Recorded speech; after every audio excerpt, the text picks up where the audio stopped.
Assalamualaikum warahmatullahi wabarakatuh. Halo, perkenalkan nama saya Raina Dwi Handayani. Saya adalah alumni homeschooling tahun 2020. Pada kesempatan kali ini tentunya saya ingin menyampaikan mengenai sedikit tentang bagaimana sih kehidupan sebagai murid homeschooling. Lalu juga apa kira-kira ketika kita masuk homeschooling kita itu bisa mendapatkan kesempatan untuk masuk PTN ataupun PTS. Lalu bagaimana sih kira-kira kita tuh sistem belajarnya selama di homeschooling gitu. Sebelumnya saya ingin bercerita sedikit tentang pengalaman saya. Jadi pada tahun 2018 saya itu masih bersekolah di sekolah reguler, dimana ya seperti biasa murid datang ke sekolah dan belajar di sekolah. Tapi dikarenakan ada masalah yang mungkin saat itu tidak bisa saya toleransi untuk lanjut di sekolah itu, waktu itu saya bersekolah di salah satu SMA swasta di Jakarta. Jadi saya memutuskan untuk homeschooling.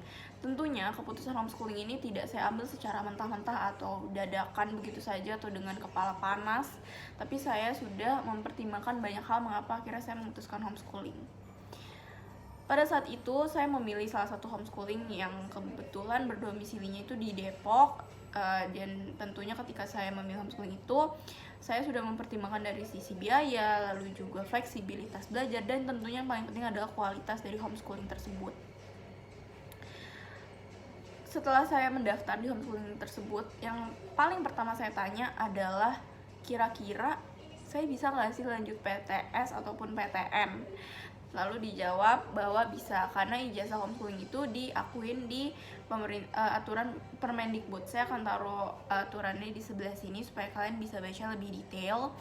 Jadi ketika kalian masuk homeschooling, nanti kelulusan kalian itu tuh kalau kalian SD lulusnya itu kalian mengikuti ujian paket A, SMP ujian paket B, dan kalau saya SMA ujian paket C gitu. Dan ijazah itu diakui di seluruh perguruan tinggi negeri maupun perguruan tinggi swasta gitu.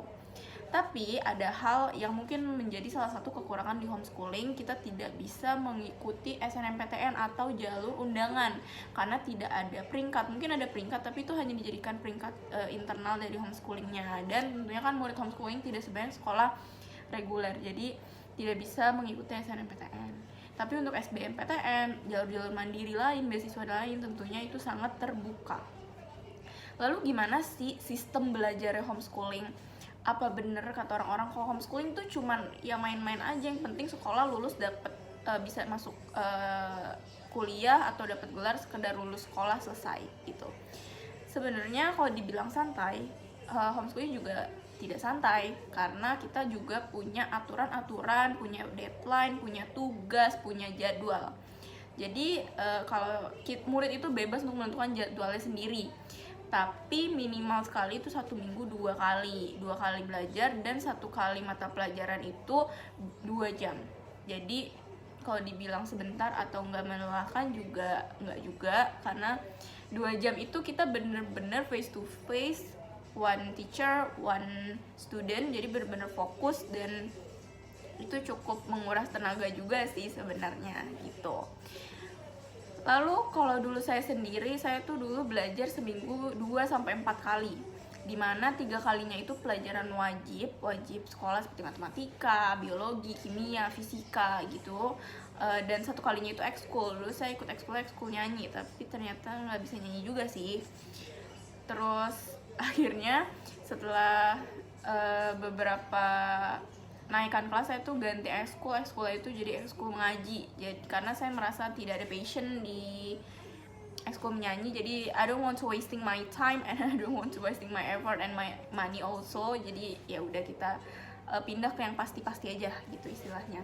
Nah, sekalinya saya belajar itu dalam sehari itu kan 2 jam, berarti kita seminggu itu kalau 4 kali itu bisa sekitar 8 jam belajar. Tapi sekali lagi yang perlu diingat adalah belajar kita tuh padat. Jadi karena kita harus ngejar gitu ya, kita tuh belajarnya 2 jam itu tuh bisa 1-3 bab sekaligus gitu. Dan biasanya kalau saya dulu tuh dikasih materi terus langsung closebook, langsung ujian itu untuk ngetes apakah materi dari beberapa bab yang diajarkan itu sudah bisa diserap dengan baik atau tidak. Lalu seperti biasa, waktu jadwalnya tuh sama, kita juga punya UAS dan UTS. UAS UTS itu online atau kadang juga bisa datang ke homeschoolingnya gitu. Tapi tetap walaupun online di rumah ada guru yang mendampingi, jadi jangan dipikir kita bisa nyontek atau nanya orang gitu, enggak. Jadi guru yang mendampingi untuk mengawasi kita saat ujian. Dan tentunya juga ada tugas-tugas berupa proyek-proyek gitu, project-project gitu. Jadi kita tuh disuruh bikin misalnya project-project tentang hidroponik, atau disuruh bikin paper menjelaskan tentang suatu hal-hal yang perlu, hal-hal atau isu-isu sosial dan lain sebagainya. Lalu untuk ujian menurut saya sama aja, tetap ada UN, tetap ada USBN, jadi tidak ada yang membedakan, cuman namanya diganti jadi paket C gitu. Ujiannya di mana? Ujiannya tuh bisa di homeschoolingnya atau kita bisa ikut di sekolah lain gitu. Dan ijazahnya pastinya resmi. Untuk fleksibilitas belajar saya akui mungkin saya kalau kasih skor tuh 9/10. Terus untuk biaya menurut saya tidak jauh berbeda ketika saya bersekolah di salah satu SMA swasta. Jadi menurut saya itu cukup masih bisa dijangkau dengan fasilitas yang didapatkan. Tapi yang harus kalian tahu bahwa proyek-proyek yang diberikan itu sangat seru dan juga mendidik. Jadi kalau kalian pikir homeschooling itu membosankan, sebenarnya enggak juga.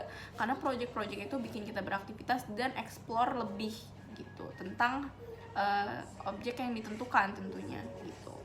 Dan juga guru-gurunya itu hampir semua saya bisa bilang tuh kayak temen. Jadi kalau kalian mikir homeschooling tuh nggak bisa bersosialisasi, selain kalian punya kesempatan untuk cari sosialisasi di luar sekolah juga, kalian tuh bisa bersosialisasi sama guru-gurunya. Karena guru-gurunya juga rata-rata tuh anak-anak kuliah yang jadi kalau kita ngobrol tuh masih ada tektokannya gitu, masih catching, masih dapet satu frekuensi gitu. Jadi asiknya tuh masih dapet sama-sama anak muda gitu. Dan mereka tuh nggak sungkan-sungkan buat sharing di luar jam belajar gitu, dan di luar topik belajar juga. Jadi buat kalian yang mau homeschooling, itu mungkin yang bisa saya sharing. Tapi di sini saya juga mau persuasif kalau sekolah biasa tuh nggak enak, sekolah homeschooling tuh enak gitu. Nggak ada yang enak, nggak, dua-duanya itu pasti ada nggak enak dan enaknya. Bagaimana kita menyikapinya aja gitu, dan itu balik lagi kepada pilihan kalian. Mungkin itu aja yang bisa saya sampaikan, kurang lebihnya mohon maaf. Wabillahi taufiq wal hidayah. Wassalamualaikum warahmatullahi wabarakatuh.